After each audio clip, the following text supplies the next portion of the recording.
ইমাম সাহেব যদি জুমার দিন ওয়াজ করে, আমি নতুন ইমাম আপনাদের মসজিদে জয়েন করেছি, আগে কত মসজিদে চাকরি গেছে, কুছ পরওয়ানিহি, আজকেও শোনেন ভালো করে, প্রথম জুমা পড়াচ্ছি, ভালো লাগলে আগামী জুমা আসমু না। আমি যতদিনে মসজিদের খতিব থাকবো, আল্লাহর আইনে মসজিদ চলবে, সভাপতির আইনে চলবে না।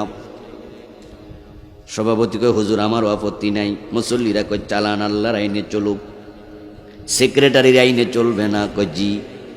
আমি ইমাম, আমার আইনেও চলবে না, আমি ভুল করলে আমারও লোকমা দেবেন, সবাই কয় জি। অনেক মুসল্লি মনে মনে কয় এতদিন একটা শক্ত হুজুর, কোনো আপত্তি কারো নাই, আল্লাহর আইনে মসজিদ চলবে, আল্লাহর ঘর, না করবে কোন বেড়া।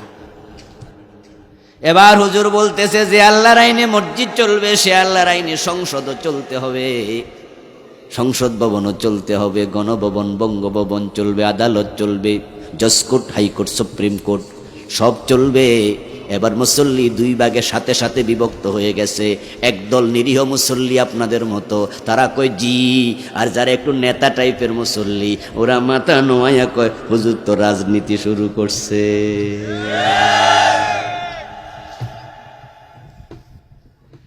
আল্লাহর আইনে মসজিদ চলবে, কারো আপত্তি নাই, কিন্তু আল্লাহর আইনে দেশ চলবে, একদল আপত্তি জানায়। তোমরা যারা আপত্তি জানাইছো, বুঝতে হবে রাসূলের সুন্নাহ পুরা জীবনে মানতে তুমি এখনো রাজি হতে পারো। তুমি হইলা সুবিধাবাদী। আল্লাহর হাবিবের জীবনী আপনার জন্য আমার জন্য সব জায়গায় আদর্শ। এই জন্য আল্লাহর নবীকে দিয়ে আল্লাহ ছাগলও চড়াইছে, উনাকে দিয়া রাষ্ট্র চালাইছে। যারা শ্রমিক মানুষ, গরিব মানুষ, তারা যেন বলতে না পারে আমাদের জন্য উনি আদর্শ কেমনে, উনি তো ভিআইপি, আমরা তো গরিব। আবার যারা ভিআইপি তারা যেন বলতে না পারে আমাদের জন্য উনি আদর্শ কেমনে, উনি তো লোয়ার ক্লাসের লোক, আমরা তো ভিআইপি। এটা বলার সুযোগ নাই। উনাকে আল্লাহ প্রধান সেনাপতি বানাইছে, প্রধান বিচারপতি বানাইছে, ঠিক না? রাষ্ট্রের প্রধান বানাইছে, আবার ব্যবসায় পার্টনার বানাইছে, আবার ছাগল চড়াইয়া টাকার বিনিময় ছাগল চড়াইছে, শ্রমিকও বানাইছে। আল্লাহ উনাকে সব জায়গায় মডেল বানাইয়া কয় তোমরা এবার নবীকে অনুসরণ। এই জন্য বাবা হিসাবে রাসূলকে অনুসরণ করতে হবে, স্বামী হিসাবে করতে হবে। রাসূলুল্লাহ স্ত্রী ছিল 11 জন, আল্লাহ উনাকে অনুমতি দিয়েছে, উনি বিয়ে করেছেন 4টার বেশি, উম্মতের জন্য 4 পর্যন্ত জায়েজ। রাসূলের স্ত্রী ছিল 11 জন, একসাথে বেঁচে ছিলেন 9 জন। বলুন তো রাসূল বউ পিটাইছে কয়দিন? আমাদের সমাজে বউ পিটা এমন স্বামী আছে না নাই? রাসূলের অনুসরণ তুমি করো নাই। ও প্রিয় ভাইয়ের, আল্লাহ পাক রব্বুল আলামিন রাসূল মুহাম্মদকে বলছেন ওয়ামুর আহলাকা বিসসালাতি ওয়াসতাবির আলাইহা। ও প্রিয় নবী, আপনি নামাজ পড়ুন, আপনার পরিবারকে নামাজের জন্য আদেশ দিন। এখন বাবা ফজরের নামাজে চলে যায়, ছেলে যুবক ঘরে ঘুমায়া থাকে, এমন নামাজি বাবা আছে না নাই? তো রাসূলের অনুসরণ কেমনে হলো? আল্লাহ তো বলছে নিজে নামাজ পড়ো, পরিবারকে নামাজ পড়তে আদেশ করো। ও প্রিয় ভাইয়েরা, রাসূলুল্লাহ সাল্লাল্লাহু আলাইহি ওয়াসাল্লামকে অনুসরণ করতে যায় সুবিধাবাদী হওয়া যাবে না। মসজিদে হুজুরে লোকমা দেয় যেই বেটা, ওই বেটাই মসজিদের বাহিরে আর রাসূলকে মানে না। জসকোট মসজিদের জজ সাহেব নামাজ পড়ে, আলহামদুলিল্লাহ 5 ওয়াক্ত নামাজ পড়ে, এমন জজও আছে না নাই? আছে, মানে আমার বন্ধু বান্ধব আছে, পরিচিত লোক আছে 5 ওয়াক্ত নামাজি। হাইকোর্টের বিচারপতি ছিল, বিচারপতি মোস্তফা কামাল, বিচারপতি আব্দুর রব, দুইজনই এখনো বেঁচে আছে, এত বড় দাড়ি, এবং ওয়াজ নসিহত পর্যন্ত করে, শুধুমাত্র নামাজই পড়ে না।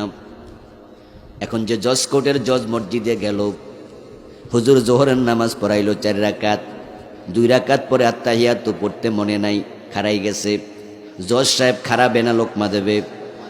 কথা বলুন। প্রথম বৈঠকটা ফরজ না ওয়াজিব? আলেম ভাইরা বলেন। প্রথম বৈঠক মাশাআল্লাহ ওয়াজিব। উলামায়ে হানাফের মতে শেষ বৈঠক ফরজ, প্রথম বৈঠক কি? ওয়াজিব। এখন ইমাম সাহেব ওয়াজিব তরক করছে, ভুলে জজ সাহেব লোকমা দিয়া দিছে। কিন্তু ওই জজ সাহেব নামাজ পড়ার আগে সকাল 10টা থেকে 1টা পর্যন্ত বিচার করছে, আল্লাহর আইনে একটাও করে নাই। আবার 2টা থেকে 4টা পর্যন্ত বিচার করছে, আল্লাহর আইনে একটাও করে নাই। আল্লাহর আইনে বিচার করা ওয়াজিব না ফরজ? গুরুত্ব কোনটার বেশি? তো উনি ওয়াজিবে লোকমা দেয়, ওনার ফরজের খবর নেই। এগুলো আমাদের কাছে ইসলাম সুবিধা মতো চলছে। এখন জজ সাহেবের সামনেও তো কত লোক আছে, এরা তো লোকমা দিল না, দিলে তো জজ সাহেব তো সোজা হয়ে যেত। মসজিদে মুসল্লি আছে, ইমানওয়ালা ইসলামওয়ালারা আছে, তাই ইমাম সাহেবরে লোকমা দিল। এখন জজের সামনে পুলিশ মুসলমান, সাক্ষী মুসলমান, উকিল মুসলমান, ব্যারিস্টার মুসলমান, পুলিশ মুসলমান, সাংবাদিক মুসলমান, 92% মুসলমানের দেশে মুসলমানের তো অভাব কোথাও নাই। এখন জজ যখন উল্টা পাল্টা কোরআনের বাহিরে বিচার করে, তখন একজনও লোকমা দেয় না, কারণ তারা জানে হুজুরের লোকমা দিলে পুলিশে ধরব না, জজের লোকমা দিলে আদালত অবমাননার মামলা খাওয়া লাগবে, পুলিশও ধরার সম্ভাবনা আছে। তাই আমরা ইসলাম মানব ততক্ষণ বিপদ নাই। বিপদ আছে যেখানে আপাতত আমি নাই।